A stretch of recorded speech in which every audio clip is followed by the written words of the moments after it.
J'oubliais, Frank, on a-tu un vidéo ou c'est toi qui le rajoute pour le trio? Ah, je vais le rajouter, j'avais pas eu le temps de l'importer. Ok, c'est beau.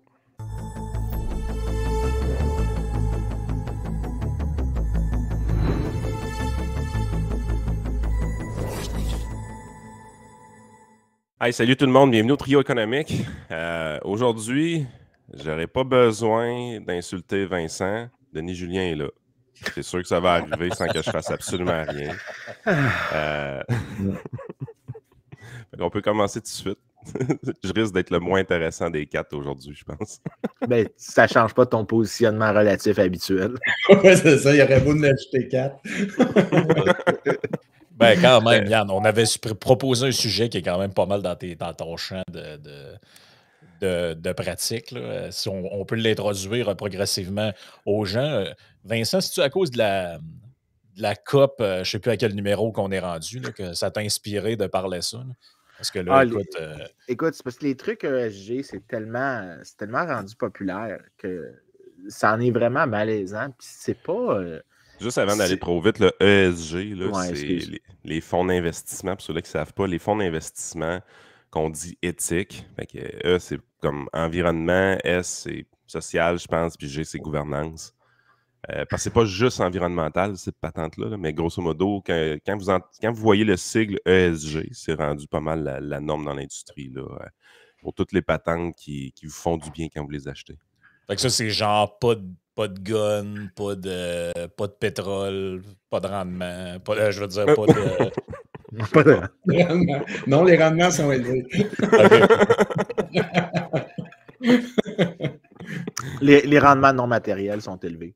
Okay, mais c'est ceux qui sont spirituellement importants. Peu importe comment tu définis ça, c'est ça la beauté de parler de spirituel, c'est que quand tu parles de spirituel et de finance ensemble, c'est comme un peu une manière de bullshitter puis de changer les paramètres de la conversation. Mais en gros, la raison que c'est irritant, c'est que c'est pas... Les justifications qu'ils ont pour ça, je lisais les articles scientifiques sur le sujet, c'est exactement la même chose que tu as toujours eu en termes de trucs qu'il y avait dans le passé pour les coopératives, pour de faire participer les travailleurs aux décisions de l'entreprise. C'est rien de nouveau. Il y a des gens qui le présentent comme étant nouveau, mais c'est la même chose que des trucs qui étaient en discussion dans les années 1930, 40, 50, 60. C'est juste une nouvelle étiquette qui est mise sur le sujet, mais la substance n'a pas changé. Et ça n'a toujours pas répondu à la critique fondamentale. Il y avait 2 critiques qui avaient été faites. La première, c'est que le profit économique est assez suffisant pour te dire, avec certaines conditions, si c'est oui ou non une bonne chose qui se produit. Puis même sous ces conditions-là, c'est peut-être la meilleure chose qui est disponible. Ça ne veut pas dire qu'il n'y a pas des meilleurs systèmes. Donc, une compagnie de pétrole qui fait des profits gigantesques, tu peux dire, OK, mais il y a une externalité qui vient avec ça. Oui, mais c'est mieux qu'elle fasse des profits gigantesques si tu ne règles pas l'externalité que si tu lui fais faire des profits moins importants. Tu peux régler l'externalité en passant une taxe sur le carbone, par exemple. Et là, elle fait moins de profit, mais elle va toujours maximiser son profit, mais maintenant, elle va le faire différemment. Puis il y a des ressources qui vont être dans d'autres secteurs de l'économie, vont être redirigées vers des rendements plus importants. Donc, c'est mieux de... C'est la première critique.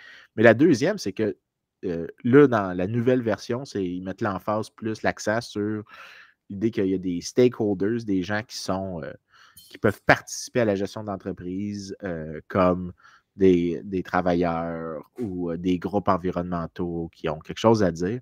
Mais encore une fois, il y avait déjà une réponse à ça, c'est que les contrats déjà règlent ça. Les contrats déjà, tout ce qui est en contracting economics, toute la partie de c'est quoi que les contrats font en général, tu peux facilement inclure ça. Puis l'article que j'avais envoyé à Frank là, en préparation d'aujourd'hui, c'était, puis je vais le mettre dans le chat là, pour vous autres, comme ça tu peux le montrer, c'est Eugène Fama qui a écrit ça, qui est le Nobel en économie 2013.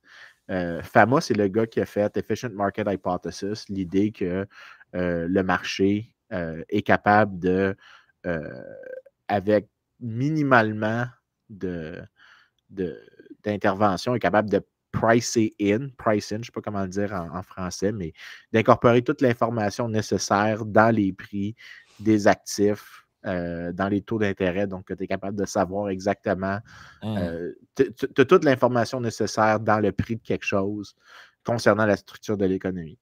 Mais lui, ce qu'il souligne, c'est que les contrats, quand tu les regardes, l'actionnaire, la raison pour laquelle l'actionnaire, lui, dans toutes les formes de contrats, essaie de maximiser son profit, c'est parce que c'est lui qui assume la grande majorité des risques. Fait que c'est lui qui aligne son incitation en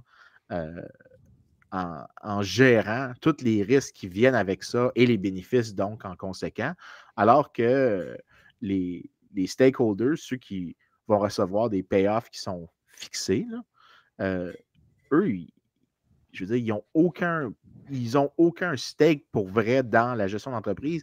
Que l'entreprise fonctionne ou ne fonctionne pas, ben c'est ça, il n'y a pas... faim. OK, calme-toi. Non, c'est parce que c'est quand même vraiment plate depuis le début, là, puis on a quelqu'un d'intéressant qu'on n'a pas présenté. Oui, mais... L'idée, c'est vrai, on est vraiment tout croche, on fait tout à l'envers. Denis Julien, qui nous accompagne aujourd'hui, est économiste de formation. Également, il fait la même job que moi dans la vie. Ça a d'ailleurs été mon mentor quand j'ai décollé ma carrière avec Investir Services Financiers. Donc, il a les mêmes titres officiels, conseiller en sécurité financière, représentant en épargne collective. Distribue des fonds. Si vous n'êtes pas satisfait du travail de Yann, c'est tout à Denis qu'il faut que vous alliez vous plaindre. En partie. En fait, moi, je comprends que la démarche de m'inviter, c'est pour ajouter de la crédibilité un peu à votre émission. Du sérieux puis du politiquement correct parce que vous êtes tagué tout croche. Puis Vincent, lui, je connais son intérêt, c'est pour ne pas prendre soin de ses enfants le vendredi matin. On a chacun des intérêts cachés. Absolument. Pour revenir au texte de FAMA puis les produits ESG, c'est comme le reste. Hein? Il y a plein de trucs qui nous sont présentés comme étant désirables et rentables. Puis en réalité, Vincent, dans notre marché, ça nous donne plutôt de bons sujets de discussion.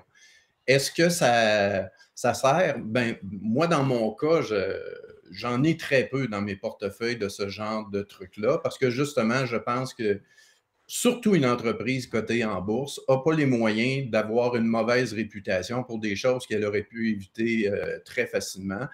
Puis de dire qu'il y a une différence entre les intérêts d'un actionnaire et l'intérêt de tous les autres, j'y crois pas. La majorité des grands fonds de pension, ils représentent très bien les intérêts des futurs pensionnés, puis ils font attention à la solidité du portefeuille puis à la réputation des entreprises qui sont incluses dans le portefeuille. Fait que j'y vois plus, par exemple, à l'heure actuelle, des vrais bons sujets de discussion. Tu sais, moi, si tu me dis que je veux favoriser des banques qui ont plus de femmes sur le conseil d'administration, pour moi, là, c'est un non-sujet. Si tu me dis que des entreprises qui, pour se développer, ont besoin d'avoir un bon financement parce qu'elles sont plus petites, puis c'est les entreprises de demain, bon, ben ça, j'en suis. Mais ça donne un portefeuille avec de plus petites entreprises, avec plus de variabilité, un écart type plus important, pour un rendement qui est bon. Mais c'est devenu très spécifique. Puis il y a des bons gestionnaires là-dedans.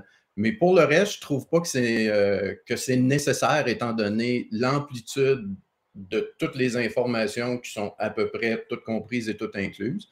Ce qui est plus dangereux, c'est quand une entreprise sans dépression pour dire je vais ignorer, par exemple, je vais ignorer le pétrole. Je ne veux pas capturer les effets d'une hausse du prix du pétrole. Et ça, c'est quand même quelque chose qui serait à reprocher. J'ai des gestionnaires qui refusent et qui ne sont pas très connus comme étant des gens pour qui le ESG, c'est la première des conditions à respecter.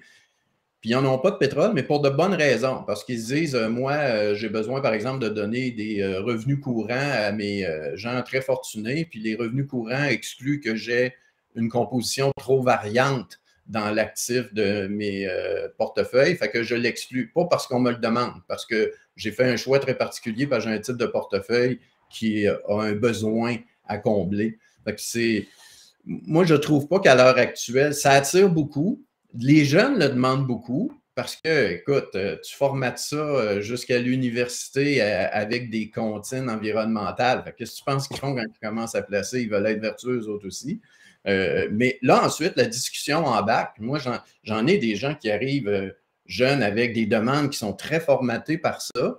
Puis une fois que tu leur as expliqué qu'est-ce que c'est, qu'est-ce que ça implique, puis là, ensuite, tu lui poses la question fatale, à combien de pourcentage t'en veux? Le gars, il dit, ben moi, ça me concerne beaucoup. Mais t'en veux-tu 100%? Là, le gars, ben là, c'est peut-être beaucoup, mais t'en veux-tu 50? Ben là, je sais pas, c'est-tu raisonnable? Toi, combien t'en as? Je dis, moi, j'en ai 0. Et là, il y a convergence. Mais j'ai une question un peu ironique, trollatique.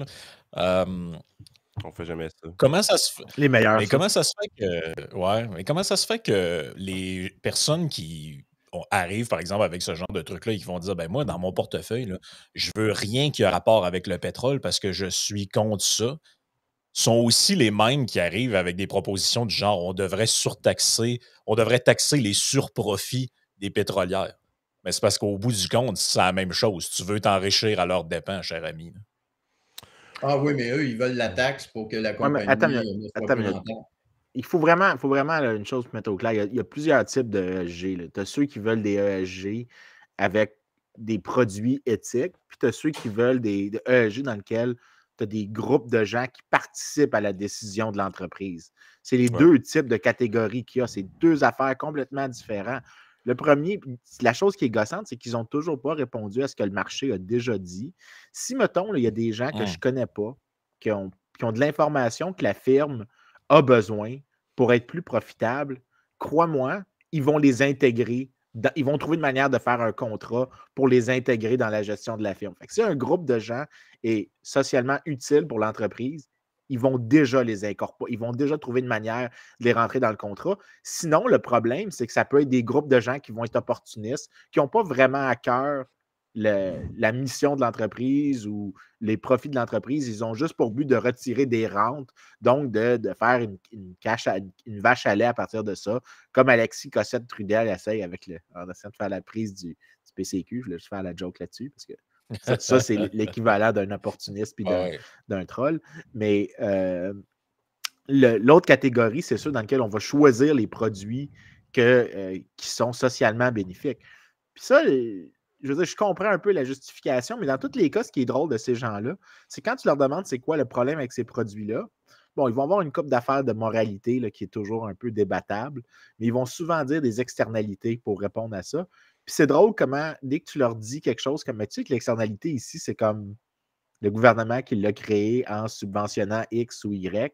Fait que pourquoi est-ce que tu ne devrais pas vouloir un État plus petit? Puis ils vont dire non, ok, d'accord. Fait que c'est juste, pour moi, là, quand je les entends, ce que je vois, c'est juste un cover de j'aime pas le capitalisme. Puis dès que tu leur fais payer un prix, les gens qui veulent faire ça, là, tu leur fais payer un prix dans leur choix, comme Denis a dit, ils changent complètement leur tune. C'est seulement s'ils sont capables de l'imposer à d'autres, puis genre le bénéfice pour un politicien de dire tu ne peux pas investir dans ça. Lui, il a les bénéfices politiques, ou pour un activiste qui n'a pas d'action dans telle affaire, il n'y a pas de coût pour lui de pousser pour quelque chose en particulier.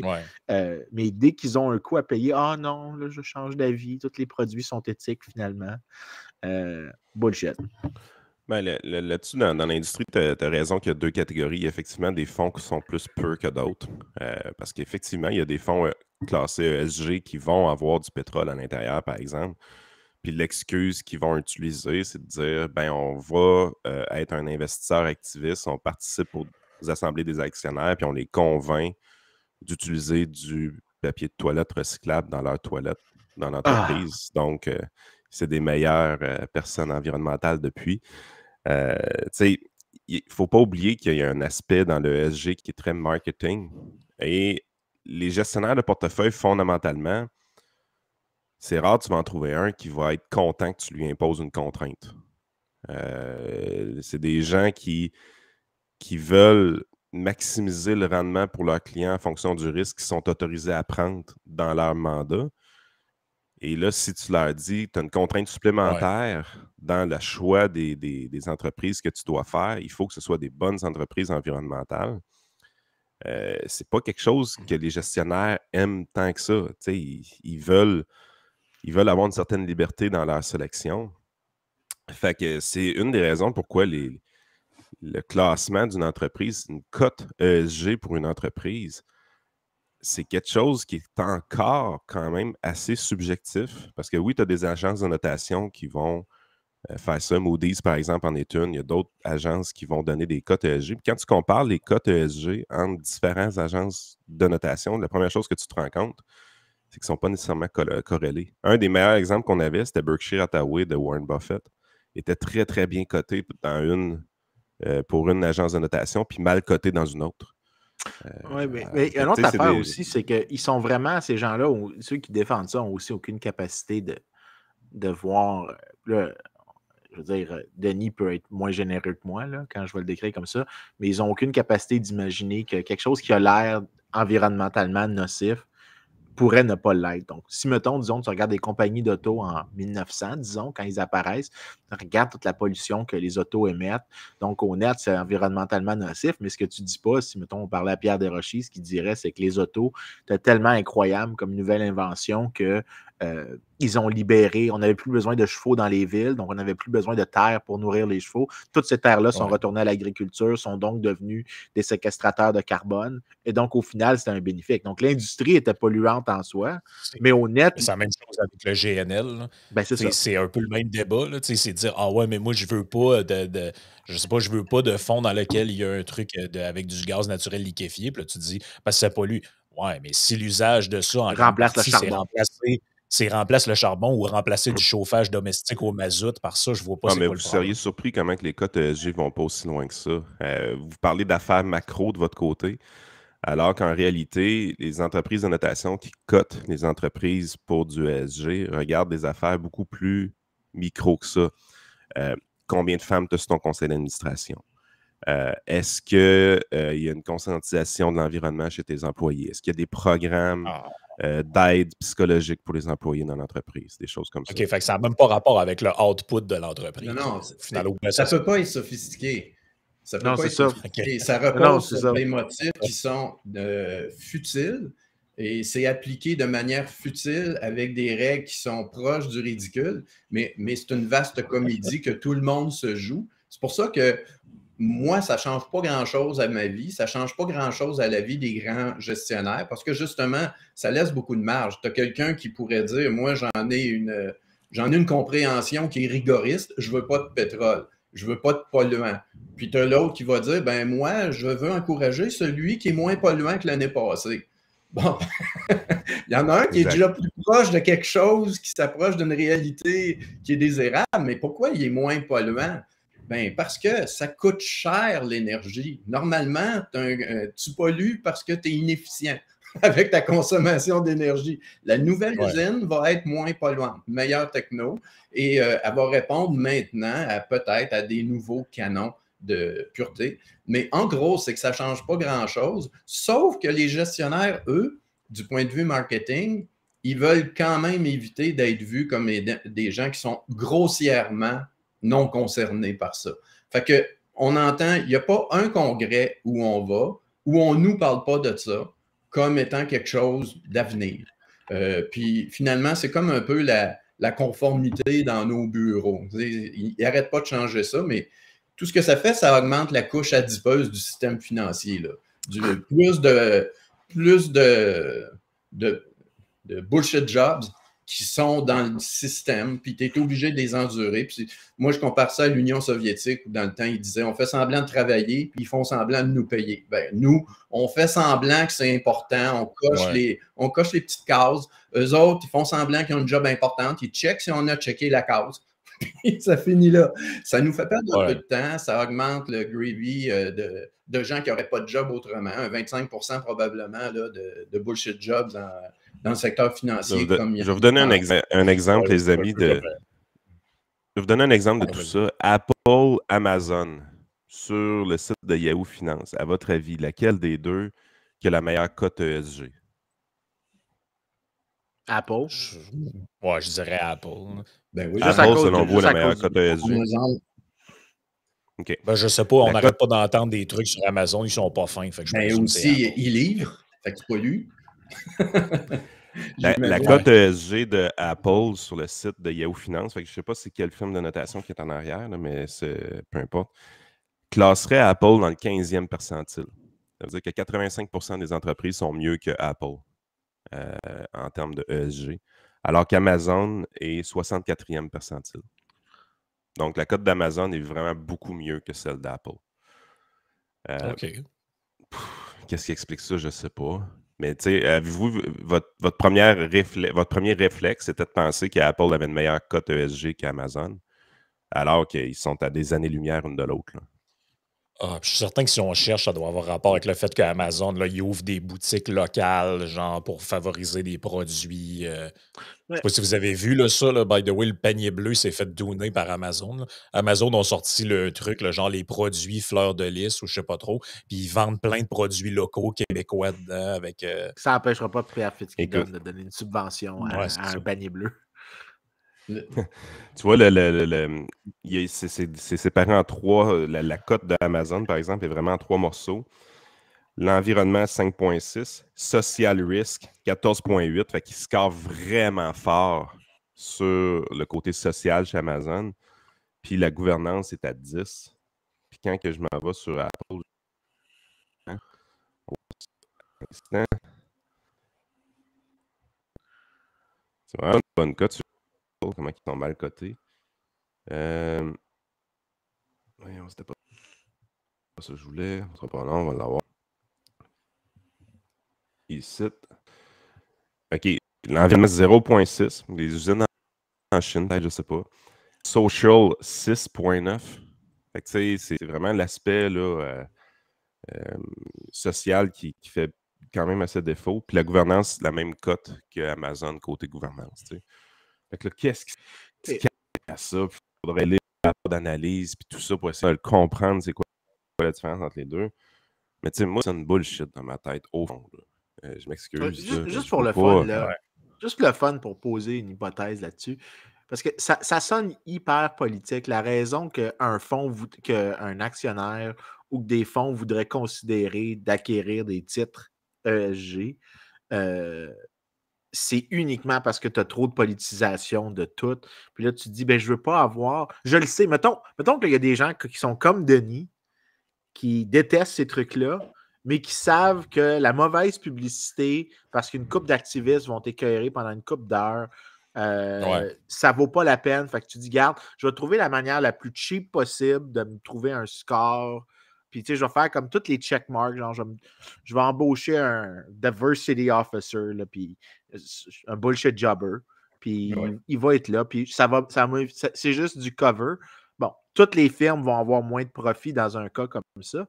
Mais c'est-tu à cause, mettons, là, qu'on a surpolitisé tout, ou c'est juste comme l'affaire culturelle de l'époque, ou qu'on est juste trop riche, puis qu'on est rendu à s'emmerder, puis qu'on est prêt à pitcher de l'argent. Je pense que c'est les deux. Oui, c'est les deux. Mais en même temps, comparons ça à la pression qu'il y a sur la représentativité des femmes à l'Assemblée nationale. Bon, mais ta première tâche, c'est de trouver autant de femmes insignifiantes que leurs pendant hommes à l'Assemblée nationale, mais tu vas en trouver de ça. Mm-hmm. Puis une fois que tu as ça, qu'est-ce que tu as de plus pour le vrai? Est-ce qu'on a de meilleures politiques? Est-ce qu'on a un meilleur extrait? Non. Est-ce que ça paraît mieux? Oui. Est-ce qu'on va arrêter d'en parler? Oui, de ça, c'est réglé. On va passer à la prochaine niaiserie qui va être à la mode. Je ne sais pas qu'est-ce qu'ils vont demander. Probablement, on veut un contingent de gens de gauche qui se lavent moins. Quelque chose de même. Cette semaine, Denis, c'était... Comment? Oui, cette semaine, Denis, c'était d'arriver avec ses bébés là, à l'Assemblée nationale. Fait que là, le prochain combat de l'inclusivité, ça va être un homme qui allait de son enfant à l'Assemblée.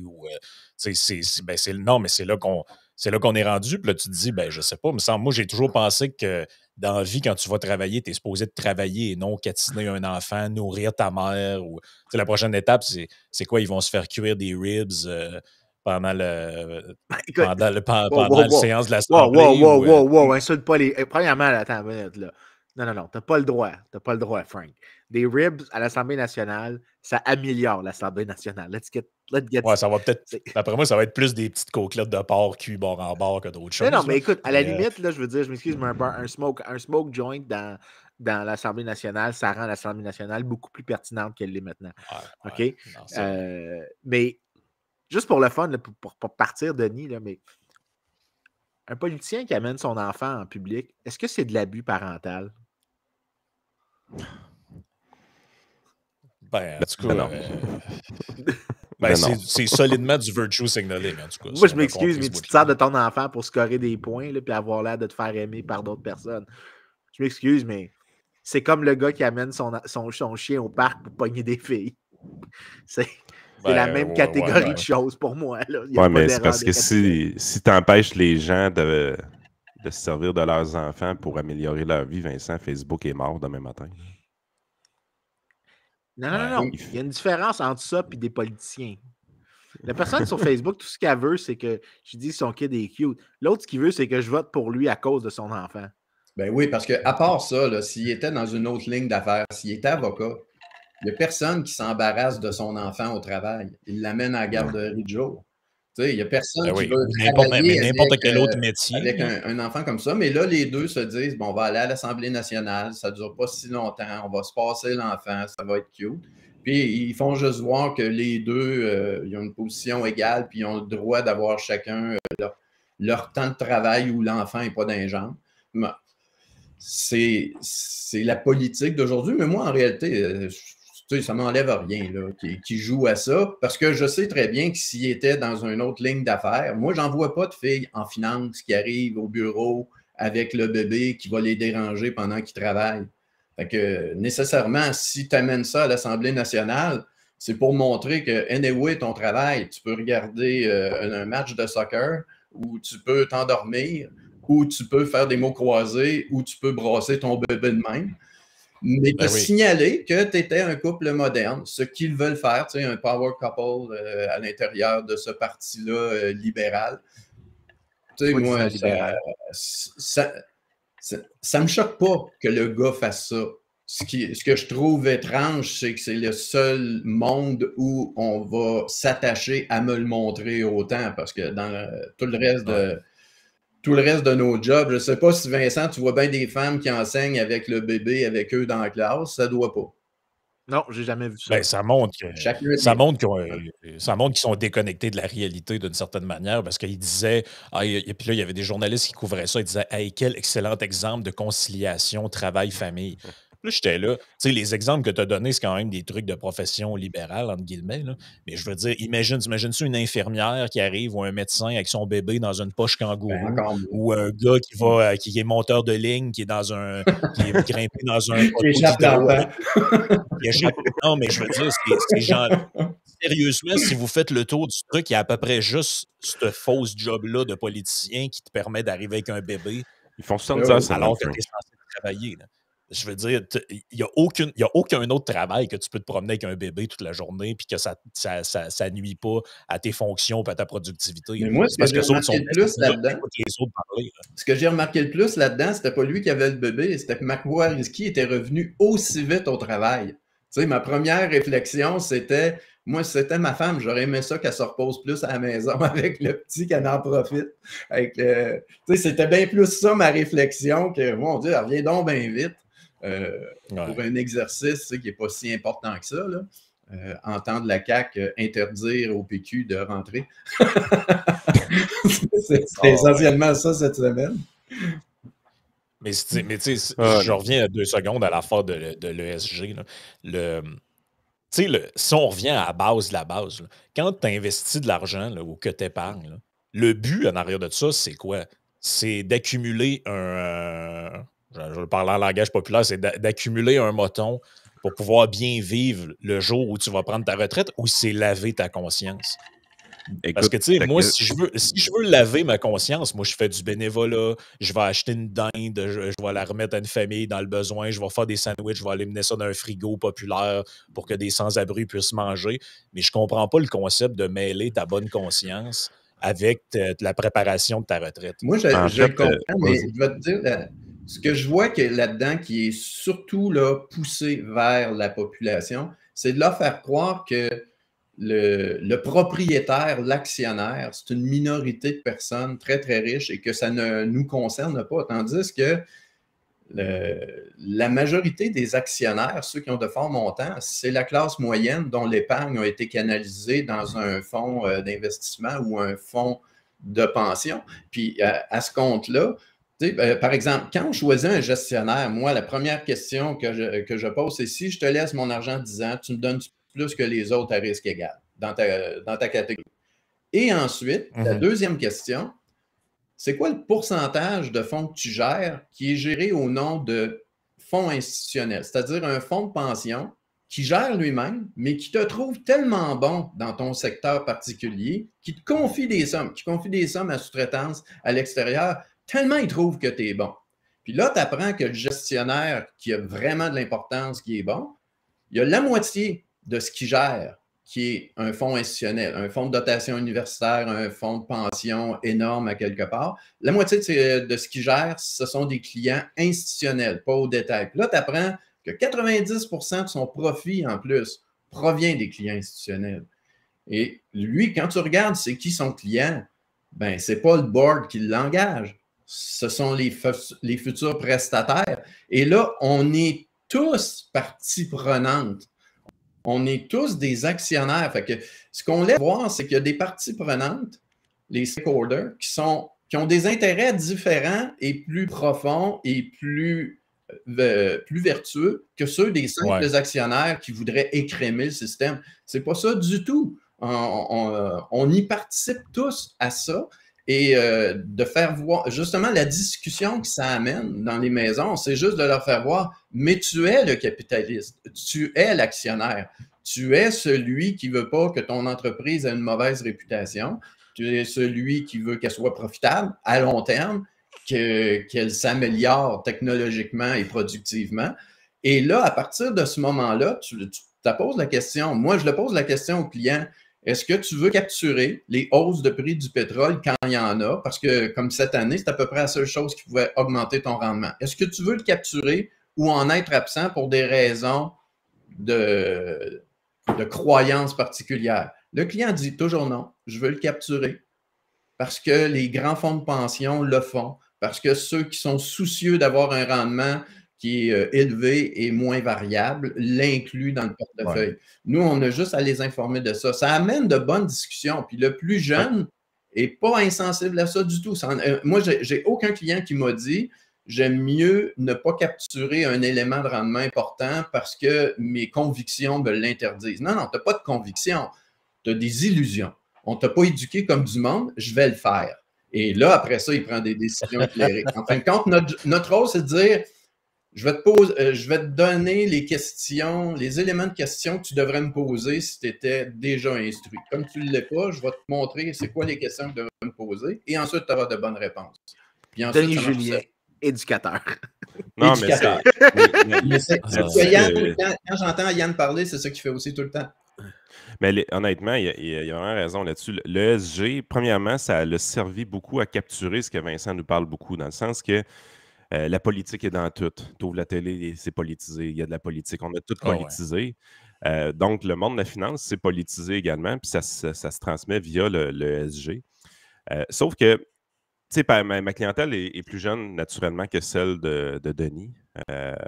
Puis, la question de ESG arrive quand même assez souvent avec les gens.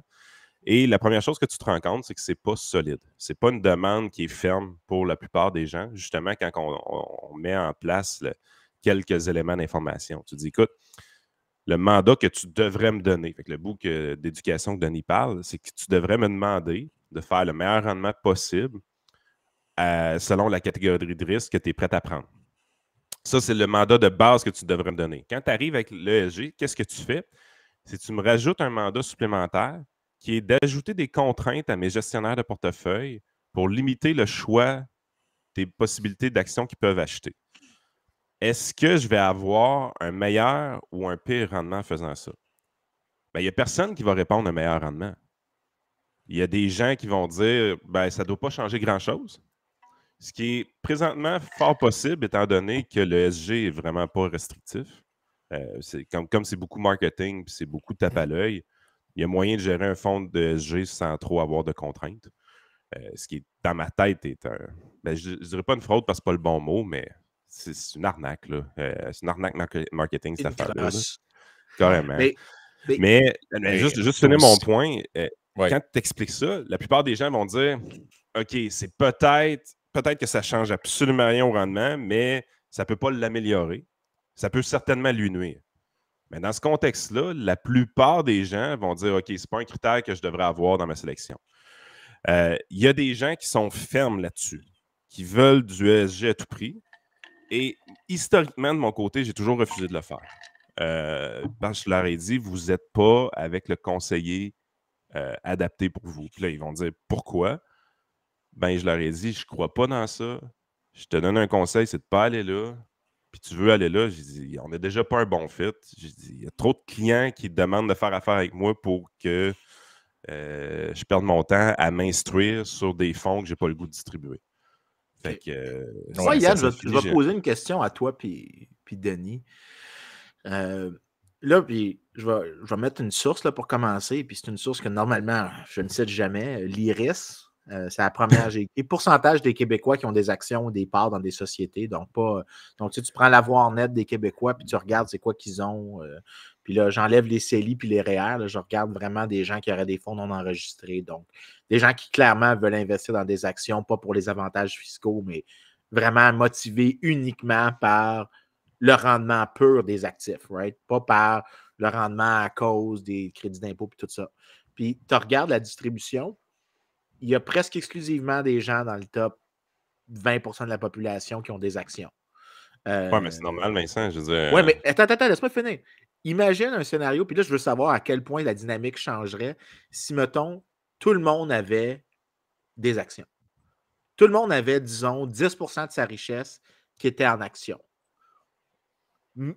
À quel point la dynamique change, tant en termes de G qu'en termes de politique, qu'en termes de tout ça. Parce que quand vous parlez, ce que je me suis rappelé, c'est l'histoire de Margaret Thatcher qui, quand elle privatisait des sociétés d'État, il donnait des vouchers pour que les gens, tous les Britanniques allaient avoir des actions dans British Telecoms, ceux qui postulaient pour des prix relativement modiques. Puis l'idée, c'était, elle, ce qu'elle appelait ça, c'était popular capitalism. L'idée que si tu avais une nation d'actionnaires, tu avais une nation de gens qui étaient investis dans la croissance économique de la nation. Fait que tu avais moins de bullshiteux potentiels qui veulent faire du virtue signaling parce que tout le monde payait un coût puis un prix pour dire de la bullshit. Parce que si tu perdais des rendements, ben c'est parce que ta bullshit valait quelque chose. Tu étais vraiment prêt à payer le coût de tes principes. En fait, c'est que la séparation que tu fais REER, CELI, puis juste un non-enregistré, pas réellement raison d'être.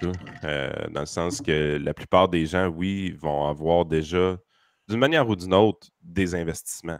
Même la personne qui n'a aucun investissement à son nom, à quelque part, elle a de la RRQ qui est taguée à son nom, puis la Caisse de dépôt et placement du Québec place pour elle. Puis, by the way, un des investisseurs institutionnels qui est en train de se transformer en grand géant vert, c'est bien la Caisse de dépôt et placement du Québec. Puis regardez c'est quand on nous a annoncé qu'on voulait sortir du pétrole, c'était comme là, 2 ans. Ah oui. Le timing est vraiment magique là, pour la Caisse de dépôt et placement du Québec de sortir du pétrole. Quand tu regardes ça, ils vont avoir manqué une grande partie du rendement de 2022 avec cette sortie-là catastrophique des titres pétroliers. C'était un actionnaire de Suncor, par exemple, à l'époque, puis ils ont commencé à liquider les positions. T'sais. Fait que là, maintenant, tu es là, tu te dis, le SG... Normalement, on penserait que ça ne touche pas tout le monde, mais ça commence à toucher tout le monde parce que la journée que la Caisse de dépôt et placement du Québec devient vertueuse, ça nous touche tout le monde. Là. Mais ça confirme un peu la question ça confirme un peu la prémisse de la question que je posais. C'est que si moi j'ai des actions via la Caisse de dépôt et de placement, c'est pas vraiment mes actions, je les vois pas. J'ai comme un coût très remote d'être actionnaire ici. Je suis actionnaire comme au 2e degré. Mais en réalité, si, mettons, imagine là, que la Caisse de dépôt, ce qu'elle faisait, c'est qu'elle disait c'était quoi ton portefeuille exactement. Puis tout ce qu'elle dit, c'est que je vais le gérer pour toi, les cotisations. Mais tu le vois, là, tu vois ton portefeuille au quotidien, puis de quoi il est composé. Puis ça fait partie de ton profil Desjardins quand tu vas sur ton Desjardins, mettons. Là. Puis tu vois tout le portefeuille, la composition, les rendements sur 5 ans, les rendements sur 20 ans. Tu vois tout. Penses-tu vraiment que les comportements de l'ESG sont aussi populaires? Et est-ce c'est que un peu politiquement, ça a le même vibe? Puis est-ce que c'est les mêmes politiques publiques, point barre, après, qui sont adoptées? Non, je suis certain Ben, c'est qu'on un peu c'est un peu le même argument, Vincent, que certaines personnes qui défendent là, la flat tax ou ce genre de truc-là, en disant que vu qu'il y a une trop. Tu sais, mettons, dans notre système, il y a tellement de gens qui payent aucun impôt qu'en fait, que le gouvernement gaspille leur cash, ils s'en foutent un peu parce qu'ils ne se sentent pas concernés par ça. Mais moi, Et si tout le monde paye. vas-y. Oui, vas-y, Denis. Je réponds à la question de Vincent que oui, évidemment, si on avait upfront plus d'actions chacun, on se conduirait comme des actionnaires et des propriétaires. Tu sais, quand George Bush disait ça pour l'immobilier, j'aime mieux, moi, une nation de propriétaires que de locataires. J'aime mieux une population qui est actionnaire versus seulement elle se sent prestataire de la Régie des rentes. Même si la première chose que je leur montre, moi, c'est comment constituer un fonds de pension, dont la Régie des rentes. Puis tu t'aperçois qu'il y a des caisses gérées par la caisse de dépôt, des caisses de retraite comme la Régie des rentes, c'est 20% d'obligations. Tout le reste, c'est des actions ou des actifs réels qui peuvent s'assimiler à des actions. Donc, ce n'est pas des obligations qu'il y a là-dedans. Et là, tu leur montres les compositions, puis là, ils commencent à se sentir un petit peu plus concernés par ce monde-là. Mais je suis d'accord. Tu sais, c'est ce que Lawrence Summers disait dans le temps, Vincent. Il disait il n'y a personne qui a loué un char qui l'a lavé avant de le remettre. Tu sais, quand tu es propriétaire, tu te conduis différemment. Puis je pense que notre job à nous, c'est de faire ça, mais le problème, c'est qu'on n'a pas une grande étendue d'influence sur beaucoup de clients. Pour vous donner une idée, au Canada, il y a la moitié du monde qui ont un fonds de pension ou rire collectif au travail. Les autres n'en ont pas. Dans la moitié qui n'en ont pas et qui ont à se constituer un fonds de retraite eux-mêmes, il y en a seulement 20% de cette moitié-là qui va se constituer le fonds nécessaire pour conserver leur niveau de vie à la retraite. Alors, clairement, il manque de propriétaires et d'actionnaires. Surtout au Québec. Le Québec est encore plus en retard. Alors, notre job, c'est d'améliorer ça. Le problème, c'est qu'il n'y a pas beaucoup de gens qui font notre job. Tu sais, moi, à l'heure actuelle, là, j'ai transféré une partie de ma clientèle. J'ai 100 clients. Avant ça, je n'avais 200. Fait que c'est que tu n'as pas un range si fort que ça d'influence par rapport à une clientèle. Puis à l'heure actuelle, étant donné que le red tape est tellement important, ça coûte tellement cher gérer un client à cause de toutes les nouvelles mesures de ce genre-là qui disent, ben là, ça coûte cher en conformité. Il n'y a pas un congrès où la compagnie ne nous dit pas, vous savez, un client qui n'a pas tant d'argent sous gestion, il n'est pas rentable parce qu'il coûte ça en frais de développement, de poste, de toutes sortes de trucs. Fait qu'on nous dit, ne prenez pas de jeunes. Ils ne sont pas rentables pour nous avant une éternité. Mais en réalité, il devrait y avoir plus de gens qui font notre travail pour éduquer plus de jeunes à se constituer un fonds. Notre industrie ne fait pas ça. Elle ne fait pas ça. Et c'est encore celui classe moyenne élevée. S'il est relativement jeune, c'est bien s'il rencontre quelqu'un qui a la compétence de faire la job, mais tu augmentes la difficulté de rencontrer des gens comme ça. Tu sais, moi, je fonctionnais juste sur référence. Je prends tous les enfants de mes clients. Ça n'a rien à voir. C'est un pote, là, même si eux en ont peu. Mais il n'y a pas assez de gens qui pratiquent notre métier pour pouvoir avoir une grande influence. Mais c'est certain que d'avoir des gens en plus grand nombre dans une société qui se sentent des actionnaires et des propriétaires, ça change tout le narratif socialiste qu'il y a chez nous. Puis ça, le point de Denis est vraiment bon parce qu'il y a des endroits présentement dans le monde où est-ce que c'est encore plus poussé que ça. C'est pratiquement impossible de rencontrer une personne humaine avant d'avoir 250 000 sous gestion. Des places, je pense, comme en Australie ou même au United Kingdom, des places comme ça. Puis la raison, c'est ça, le coût de la conformité est tellement important qu'à un moment donné, les institutions financières disent les petits clients, on ne met pas de temps là-dessus. Moi, je suis dans une position, j'ai beaucoup plus de clients que Denis. Je suis autour de 650 clients de mon côté. Peut-être plus 400 dans sa façon de le compter, là, si on compte une porte. Plus autour de 400 en comparaison. J'en ai plus. Mais je suis également dans la position que demain matin, si je décide de travailler moins, je peux littéralement couper 80% de ma clientèle et baisser mes revenus d'environ 15%. Fait que, à un moment donné, tu es là, tu te dis, moi, c'est une volonté de continuer à vouloir développer parce que les jeunes, je les prends. Quelqu'un qui se présente chez nous là, à 31 ans avec 25 000 d'actifs sous gestion, là, je le prends. Il n'y a pas de critères de minimum, tout ça. On a monté un setup de toute façon dans l'entreprise qu'on est plus qu'un conseiller justement qui peut digérer cette clientèle-là. Fait que, on le prend, mais c'est de la bonne volonté de notre part. Parce que toute l'industrie dit de ne pas les prendre. La plupart de l'industrie au complet ne prend pas les jeunes. Fait que l'éducation financière n'arrive que dans la cinquantaine, quand finalement la personne a un moton assez important pour avoir des conseils d'une grande qualité. L'industrie bancaire, historiquement, prenait tout de son côté. Et présentement, avec les problèmes de personnel qu'on vit, a de la misère à offrir, elle aussi, une qualité de service qui est minimale. Là, Ils vont diriger vers des robots. Exactement. On dirige. Puis là, on dit, les robots conseillers, c'est l'avenir, les gens vont avoir des aussi bons conseils, tout ça. C'est pas vrai. C'est tout simplement pas vrai. Par contre, la réglementation étant aussi élevée, on est vraiment dans une position que ça coûte cher, puis c'est ça le plus grand frein pour obtenir des conseils de qualité aux gens. Tu sais quoi qui est quand même assez intéressant là-dedans, c'est que les gens pensent que. Puis ça, j'ai vraiment ça, puis on le voit bien gros avec le cabinet de François Legault, là, que pro-business veut dire pro-marché, mais c'est vraiment un divorce. C'est pas vrai. Là. Tu peux être pro-business puis pas être pro-marché. Puis tu le vois avec les conseils financiers. Les gens pensent, écoute, les grosses banques sont toutes des capitalistes, right? Ils aiment ça, le libre marché.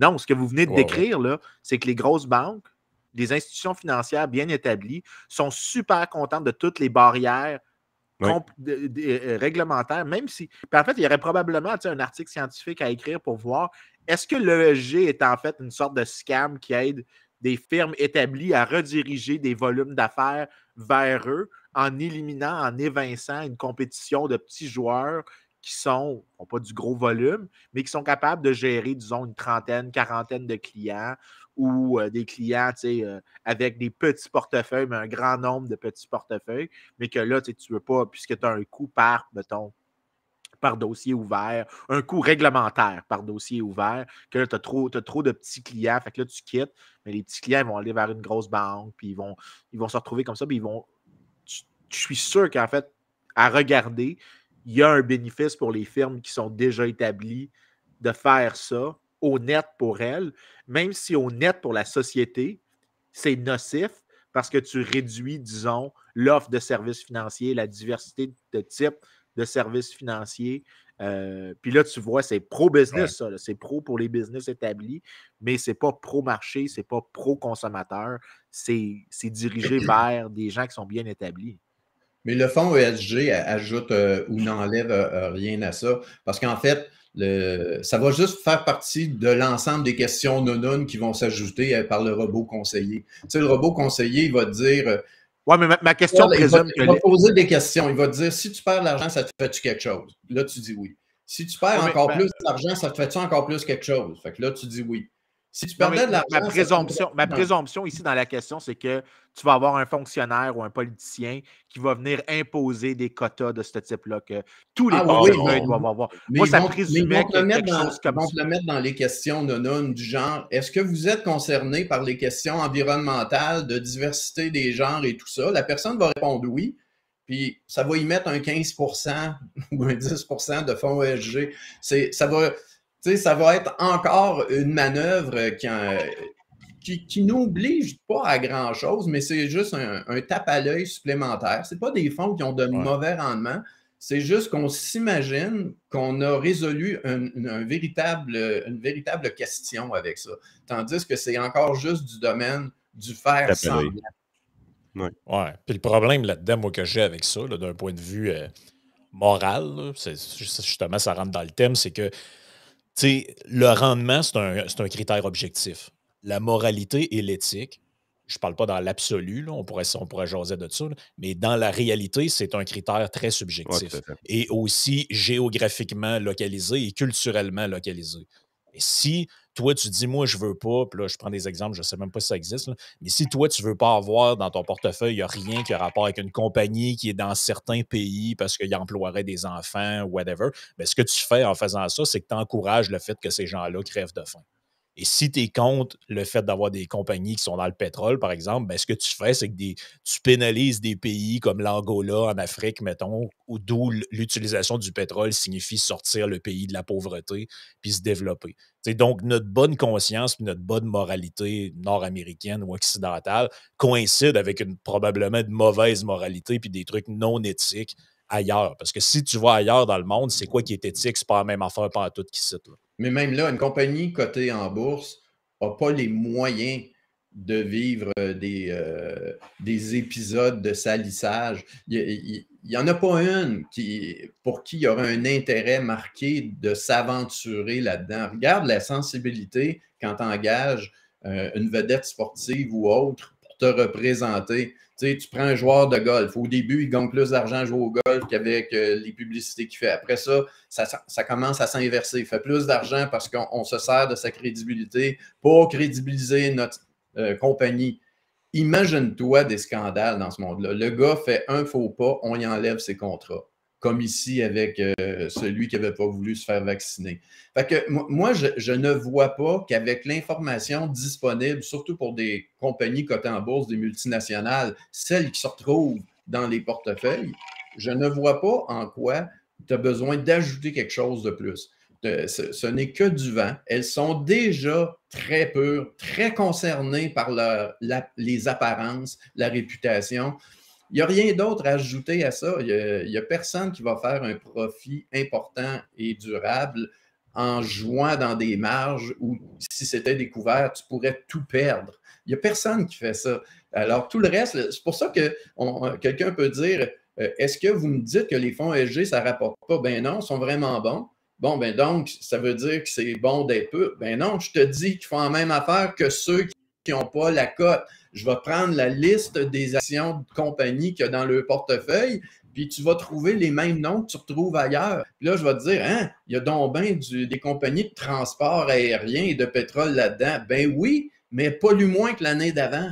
Elle est rendue vertueuse. Elle s'améliore. Mais je suis pas sûr que je suis d'accord avec vous sur un truc. L'idée qu'ils ont des rendements équivalents me surprend vraiment. L'affaire, c'est qu'ils ne sont pas supérieurs. Je l'ai expliqué un peu tantôt, Vincent. Les rendements sont nettement pas supérieurs. Mais la raison qu'ils sont capables d'être équivalents, c'est pas compliqué. C'est que les normes ESG sont extrêmement lousses. Le gestionnaire présentement de portefeuille qui veut un fonds ESG puis qui veut s'afficher ESG, tout ça, il ne se fait pas limiter tant que ça pour l'instant. La raison que je suis sceptique, c'est que c'est possible que, mettons, une fois que ça arrive, OK, d'accord, tu as un compliance cost, peu importe c'est quoi. Il faut quand même que tu gardes des records, il faut quand même que tu crées un bullshit job. Fait que, mettons, tu crées au moins un bullshit job, la firme vient de dépenser 75 000 $, mettons, pour un employé, right? Pour quelqu'un, diversity, whatever, inclusion officer, whatever. Là, ces trucs-là, ça existe vraiment là, aux États-Unis, mais ça existe vraiment. Il y en a un à l'université. Ça existe à cause de l'ESG. Par contre, pour l'instant, c'est minime. Pour l'instant. Mais une fois que tu as fait ça, les gens qui vont faire des portefeuilles de ESG, c'est-tu possible que ce qu'ils font, c'est qu'ils disent je vais juste choisir. OK, parce que tantôt, tu as dit dans la catégorie par catégorie de risque, qu'une fois que ça arrive, ce qui se passe, c'est que tu as plein de compagnies qui vont juste aller vers moins. En fait, je vais y aller de même. Tu regardes la distribution des risques que les gens sont prêts à avoir, l'offre de type de risque qu'il y a avec les rendements. Puis tu vas voir qu'il y a plus de gens qui maintenant se déplacent vers des portefeuilles moins risqués, mais qui ont les mêmes rendements. Fait que si tu compares la même catégorie de risque, tu vas peut-être voir que c'est égal, mais au final, ce que tu as fait, c'est que tu as forcé des gens à prendre moins de risques que ce qu'ils voulaient prendre. Mais dans cette catégorie de risque-là, c'est moins bon. C'est juste que tu as forcé la diversité du service à se couper, parce que si tu es pour avoir un coût plus élevé, tu as moins de profit. Fait que si tu fais moins de profit que tu n'es pas sûr, tu te déplaces dans une autre catégorie de produits. Là, je me demande, c'est-tu vraiment égal? Non, mais c'est sûr à 100% que c'est pas égal. Mais c'est sûr aussi à 100% que c'est pour l'instant très marginal la différence. Ouais. Parce que, honnêtement, les critères ESG, tu peux tu peux quasiment mettre n'importe quoi. Là. Vraiment, OK, là, c'est si cheap que ça. C'est très cheap. Vraiment... OK, c'est bon. C'est très, très cheap. OK. Fait que les gens pensent qu'il y a une grosse différence. Puis là, ils s'imaginent, mettons, qu'en achetant ça, ben, ils vont avoir un fond éthique, il n'y a pas de pétrole, il n'y a pas d'armes, il n'y a pas de ci, il n'y a pas de ça. Puis en réalité, c'est juste qu'ils ont mis, je ne sais pas, moi, une personne transgenre sur le CA. C'est souvent ça. En fait, le bout pas d'armes est net. Là. Lui, c'est une règle dure de tous les portefeuilles ESG. Il n'y a aucun portefeuille ESG qui va avoir une compagnie d'armement. Mais je veux dire, dans un portefeuille qui n'est pas ESG, c'est rare que tu vois une compagnie d'armement de bord à la base. Là. En partant. Déjà, c'est. Mais pourtant, moi, je pensais que c'était éthique. Moi, non, pas depuis...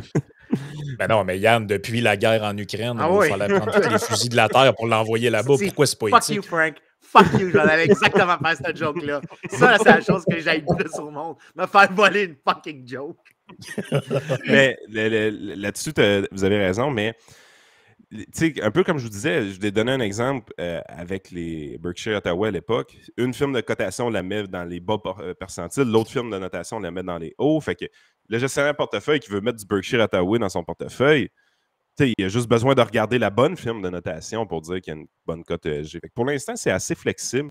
Par contre, si on a à avancer dans le temps, puis si ce phénomène-là demeure réellement fort dans le futur, on peut anticiper un durcissement des règles parce que les groupes écologistes, les groupes, les stakeholders à l'extérieur de tout ça vont mettre de la pression, évidemment, sur les firmes pour dire « Hey, arrêtez de nous bullshiter. Là.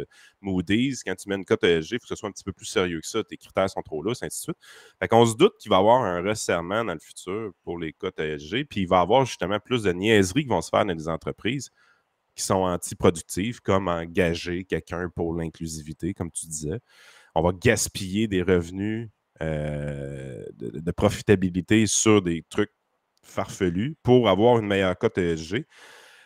Mais pour l'instant, c'est somme toute esthétique. Tu sais, mettre une femme de plus sur ton conseil d'administration, pas sur le conseil exécutif, là, sur le conseil d'administration, qu'est-ce que ça coûte?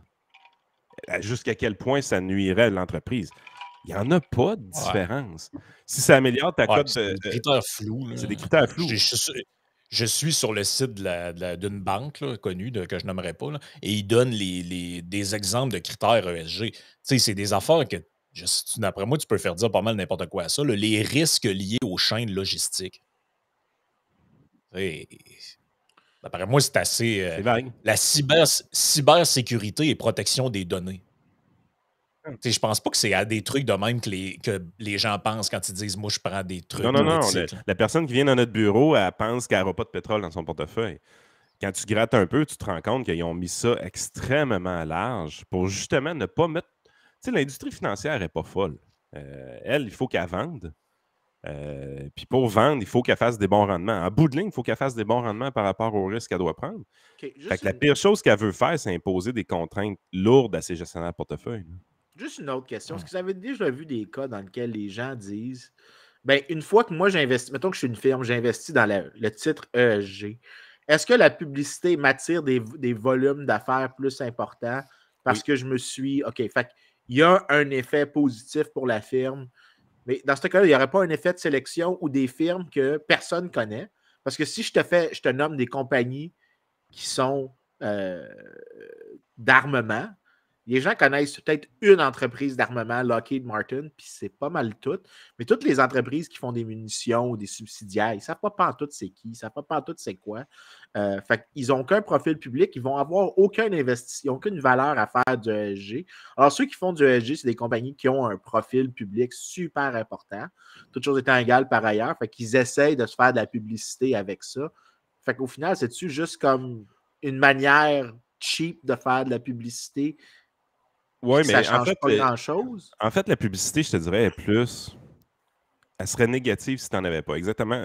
Dans le genre que si une firme d'investissement, par exemple, veut offrir une gamme de fonds d'investissement à tous ses clients, puis elle a dit non, le ESG, c'est de la merde, j'en ai aucun. Elle n'a aucun avantage à faire ça. Parce qu'elle pourrait recevoir de la publicité négative du fait qu'elle n'a pas de fonds ESG. Ça, c'est quelque chose qui est vraiment important. Puis une plus petite firme, j'ai une firme en tête, là, évidemment, je ne la nommerai pas, mais assez spécialisée dans la création de fonds d'investissement ESG. C'est une référence dans l'industrie. Donc, elle s'est servie des critères ESG pour se mettre sur la map carrément. Elle a été une pionnière. Elle s'est arrangée d'avoir des très bons fonds ESG, puis de toujours être à l'avant-garde sur ce dossier-là. Je connais des courtiers qui ont créé des clientèles ESG carrément, qui font leur propre marketing pour aller chercher des clients pour dire, moi, je n'ai que des fonds ESG dans mes affaires. Il y a des gens qui font ça et ça fonctionne. C'est une méthode de marketing qui peut être efficace d'une manière positive et d'une manière négative, de ne pas en offrir du tout. Ça pourrait être négatif. Moi, de mon côté, j'ai fait le choix de ne pas me mêler dans mes lacets avec ces affaires-là. Je ne l'offre pas. Je préfère ne pas signer un client qui l'exigerait à tout prix de manière ferme. Mais ça, c'est mon choix personnel. J'ai assez de clients qui viennent au bureau qui n'ont pas ces critères-là en tête pour avoir une profitabilité intéressante. Je suis sûr qu'il y a beaucoup de gens qui aiment les trucs écolos dans nos auditeurs. Mais en même temps, si je pense en termes de volume d'investissement, si je pense au volume d'investissement qui se déplace suivant ce genre de publicité-là, moi, j'ai plus de crainte par rapport à l'activisme qui s'exerce auprès de grands fonds de pension. J'ai plus de problèmes là. Parce que le gestionnaire en dehors de ce monde, par exemple, la caisse de dépôt qui est avec une autre caisse de retraite au Canada, de grosses caisses de retraite fortes, bien, elles, les choix qu'elles font, quand ils choisissent des compagnies à inclure dans le portefeuille, ça a une influence sur ce que les autres gestionnaires de portefeuille vont mettre également. Tu sais, à un moment donné, tu ne peux pas jouer systématiquement contre le gros joueur institutionnel. Il y a tellement d'actifs que si tu es l'acheteur de quelque chose dont ils ne veulent pas du tout, tu as déjà un problème. Si eux, ce sont des gens qui sont, par exemple, tu as même ce problème-là dans le sens contraire. Il y a une firme dont le représentant me disait, quand la caisse de dépôt investit dans quelque chose, nous autres, on n'y va pas. Parce que la caisse de dépôt est politique.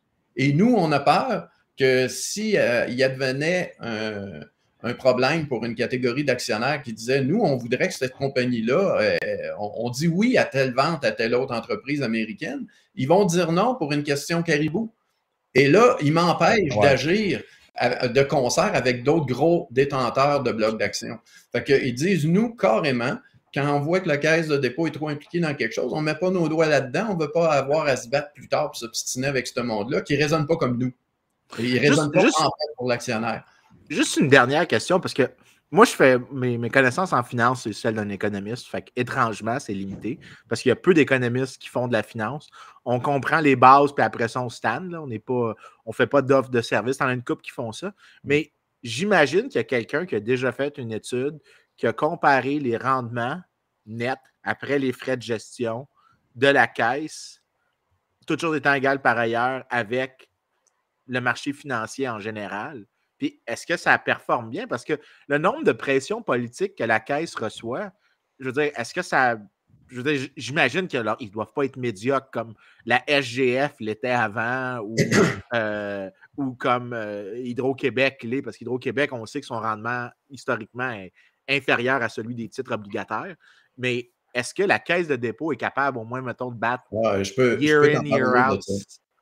Il y a une étude qui avait été faite il y a une dizaine d'années et où en fait, c'était dans le The Economist. Ça parlait du miracle érable. Les caisses de retraite du Canada anglais étaient réputées à travers le monde comme étant celles qui avaient fait des mouvements très innovateurs dans le temps. C'est-à-dire qu'ils s'étaient déplacés vers plus d'actions avant les autres qui étaient restés plus en revenu fixe. Ils étaient allés vers des actifs réels beaucoup plus que d'autres. Et à l'intérieur de ce monde-là, donc, les teachers en Ontario, le CPR, des Homer, Homer, c'est les caisses de retraite des municipalités en Ontario, ça s'est tout fusionné. Ici, la ville de Montréal a sa caisse de retraite, la ville de Québec là, mais en Ontario, ils ont tout mis ça ensemble. Et ils performaient très bien. 3-4 caisses étaient réputées à travers le monde. Et la caisse de dépôt, elle, était en retard. La caisse de dépôt était celle qui adoptait beaucoup plus tard les choses qui avaient été testées avec succès au Canada anglais. Ils ont fait ces chemins-là, mais par exemple, la caisse de dépôt n'a jamais battu Teacher. C'est en caisse de retraite qu'on a à voir ça. Il y a des innovations, puis il y a des caisses de retraite qui sont un échec relatif, par exemple Chicago, ou encore la caisse de retraite des professeurs de Californie qui ont fait des mouvements trop tard pour que ce soit rentable. Fait que ces exemples-là existent par rapport aux autres caisses, par exemple, celles qu'on distribue, par exemple, un fonds d'investissement, c'est qu'il y a trop de différences marquées en termes de ce qui est permis par rapport à ce que... Moi, il y a des choses que je ne peux pas offrir au détail qu'une caisse de retraite a le droit d'offrir à ses futurs prestataires. Je pense à Ivanhoe Cambridge, par exemple. Non, mais regarde, la caisse de retraite possède Place Laurier à Québec. Nous autres, d'accord, je comprends. On n'a pas accès à cette affaire-là. Il y a des actifs que tu ne peux pas acheter, genre 3% d'un building. Tu pourrais techniquement, mais le coût de faire la transaction pour 3% d'un building, ça ne vaut pas la peine. Bien, il faut que ça soit liquide aussi. Une caisse de retraite a un passif de long terme et donc des actifs de long terme. Fait qu'elle a dit, moi, j'achète le REM, tu ne pourras pas revendre ça à n'importe qui. Fait que juste une dernière question avant qu'on passe au Patreon. Pourquoi est-ce que les caisses, puis ça, je me suis toujours posé la question, pourquoi est-ce que des caisses de retraite gouvernementales détiendraient aucune, parce que pourquoi est-ce qu'ils détiennent au moins une titre obligataire? Pourquoi est-ce qu'ils en ont zéro? Pourquoi est-ce qu'ils n'en ont pas zéro? Il me semble que si tu as cet avantage-là, tu devrais avoir littéralement zéro titre obligataire. Puis, non, c'est pas vrai. De juste avoir des... c'est ça, je veux savoir. Tu as un matching de cash flow. C'est au niveau actuariel que tu as besoin d'obligations dans ton portefeuille parce que à tous les ans. Pour faire les versements. Exactement. À tous les ans, il y a des versements qui doivent être faits. Si tu veux faire de l'argent en finance, tu n'achètes bas, tu vends haut. Fait que tu ne veux pas être prisonnier de vendre des titres à perte la journée que tu dois faire des sorties de fonds pour payer des rentes de retraite à des gens. Puis le meilleur exemple que ça, la plus grosse bévue que la Caisse a fait de ce côté-là, c'est d'avoir utilisé le papier commercial 2007-2008 pour ses actifs liquides. Au lieu d'avoir du marché monétaire classique, on était allé vers le papier commercial qui donnait un rendement supérieur et qui était théoriquement, on sait aujourd'hui que c'était théorique, sans risque. Donc, il n'y avait pas de risque financier. Qu'est-ce qui était avec le papier commercial? La marde de poignée dans cette affaire-là et les actifs ont été gelés pendant une période de temps. Mais ça, c'était les actifs qui devaient être utilisés pour fournir les liquidités de sortie de paiement qui étaient faits pour les chèques de Régop, pour les chèques d'RRQ, tout ça, de la Caisse de dépôt. Et elle venait de perdre accès à ces liquidités soudainement à cause du papier commercial qui était gelé. Donc, elle a été dans la position qu'elle devait liquider des actifs qui étaient en perte financière à cause que la bourse avait baissé. Donc, à ce moment-là. Réaliser des pertes papier. Ouais. Exactement. À l'heure actuelle, les titres à revenus fixes sont là pour appariement d'un certain actif avec un certain passif, mais il y a eu une époque, il y a 25-30 ans, les caisses de retraite canadiennes étaient à 95% en obligations. Ce qui était fou là, quand tu y penses. Puis la raison, c'est simple. Tu ne l'as pas inversé. Là. 95% en obligations. Oui, 95%. L'équivalent de la raison était CPP, c'était juste des obligations canadiennes un temps là-dedans. Là. Oui, mais la raison, c'était que le rendement actuariel requis est à peu près de 6%. On disait avec les cotisations et les prestations prévues, si on fait 6, on est correct. Bien, les obligations donnaient ça. Puis une caisse de retraite ne paye pas d'impôt sur son rendement. Donc, tu fais 6 bruts, tu fais 6 après les frais, tu es correct. Fait qu'il n'y avait pas besoin de se casser la tête. Ouais. Si tu as besoin de faire 6 et que les obligations 10 ans donnent 3, bien là, tu as un problème. Puis là, c'est pour ça que les caisses de retraite ont été obligées d'évoluer puis de changer la nature de l'actif pour donner le même rendement qu'avant. C'est parce que tu avais des cas de figure qui se sont présentés. Tu te dis, OK, on va garder le même portefeuille sécuritaire, mais vous allez arriver à la retraite, on va vous donner moins, la moitié moins, supposons, toute votre vie. Ou encore, on va vous donner ce qu'on vous avait promis, mais moins longtemps. Ou encore, on va augmenter les cotisations de manière assez forte pour pouvoir s'accommoder du faible rendement maintenant des obligations. Et finalement, il est arrivé un mélange de tout. On a augmenté les cotisations, on a diminué les proportions en obligations, on a augmenté les proportions en actions et les actifs réels. Parce que les actifs réels sont quand même, si tu as des parts dans un pont à péage, ben, dans l'histoire de l'humanité, le péage il augmente à chaque année, au moins avec l'inflation. On n'a pas de problème. Fait que ça, c'était ce que le Canada avait fait en premier. On était vraiment connu pour ça. Puis même, un livre que j'avais lu, c'était sur les private equity aux États-Unis. Bain Capital, par exemple. T'arrives, ces firmes-là négocient avec des fonds de pension des actifs importants, puis quand même très bien rémunérés. Les structures de paye, c'était comme 2% de frais de gestion avec 20% du gain par après. C'était super payant pour les private equity d'implanter ça. Et eux autres, qu'est-ce qu'ils faisaient? C'est qu'ils prenaient une compagnie qui était en bourse, ou pas nécessairement en bourse, ils la prenaient, ils la retiraient des marchés publics, ils la privatisaient, donc un private equity, le nom vient de là, et ils entraient du leverage à côté dans la compagnie. Donc, ils utilisaient les actifs de la compagnie pour emprunter une tonne d'argent. Ils faisaient évidemment beaucoup de licenciements, ils strippaient carrément la compagnie, et éventuellement, ils redonnaient des dividendes ou ils rachetaient des actions pour augmenter le rendement de toute cette affaire-là. Et éventuellement, ils remettaient la compagnie sur le marché, mais une compagnie qui était leveragée quelques années plus tard sur le marché public, et ils cachaient le profit à ce moment-là. Au tout début du phénomène des private equity, le rendement était tout simplement phénoménal. Les taux d'intérêt bas avaient permis ça également. Et les caisses de retraite qui ont participé à ça au premier moment, puis je pense que les caisses de retraite canadiennes étaient des gros joueurs dans le private equity, ils en ont bénéficié d'une manière tout simplement incroyable. Sauf que à toutes les fois que tu as un marché nouveau qui fait en sorte qu'il y a quelque chose de nouveau qui fait un rendement supérieur par rapport au risque que tout le reste, qu'est-ce que ça fait? Ben, tout le monde se décolle une firme de private equity. Tout le monde décide d'appliquer le même modèle d'affaires éventuellement. Puis assez rapidement, les rendements excédentaires finissent par se calmer énormément parce que les firmes les plus intéressantes à leverager, ils ont déjà été leveragés, ils ont déjà été utilisés par des anciennes private equity. Fait que tu te ramasses dans une position où est-ce que le surrendement disparaît assez vite. Et encore là, les caisses de retraite canadiennes ont été dans les premiers joueurs mondiaux à rentrer dans les private equity. Pourquoi on connaît Bain Capital? C'est à cause de Mitt Romney. C'était sa firme, tout simplement. C'est de là que le gars venait. Mais il y a d'autres firmes comme Bain Capital qui ont fait ça au fil du temps. Puis les firmes canadiennes ont utilisé... En fait, c'est surprenant en finance comment le Canada a souvent été un innovateur. Le Canada, le premier fonds négocié en bourse qui a existé, ça l'arrive du Canada. Le premier fonds négocié en bourse de crypto-monnaie, c'est arrivé au Canada.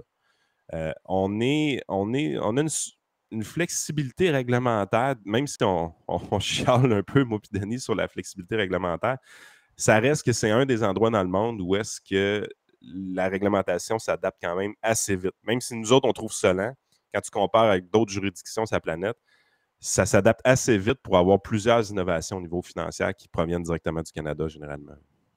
Ben oui, check à la vitesse avec laquelle ils ont été capables de geler des comptes de... Ah non, c'est pas la même affaire. Oups, je me suis trompé de sujet.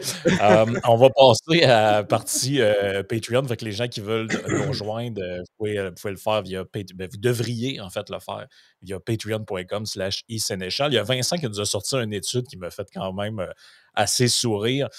On avait déjà parlé de l'expérience des kibbutz en Israël, mais tu as une étude, Vincent, qui parle de l'effet de l'éducation communautaire ou socialiste dans ces endroits-là sur l'intelligence, comment on pourrait traduire ça, l'intelligence émotionnelle?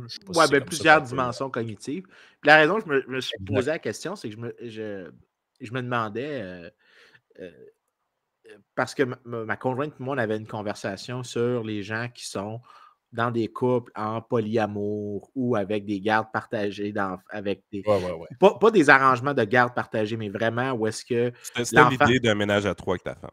Après 2 enfants, c'est le genre de conversation qui deviennent... Exactement. Mais, moi, j'imagine tellement Vincent arriver avec une étude. Chérie, il y a une étude... Si t'étais rationnel...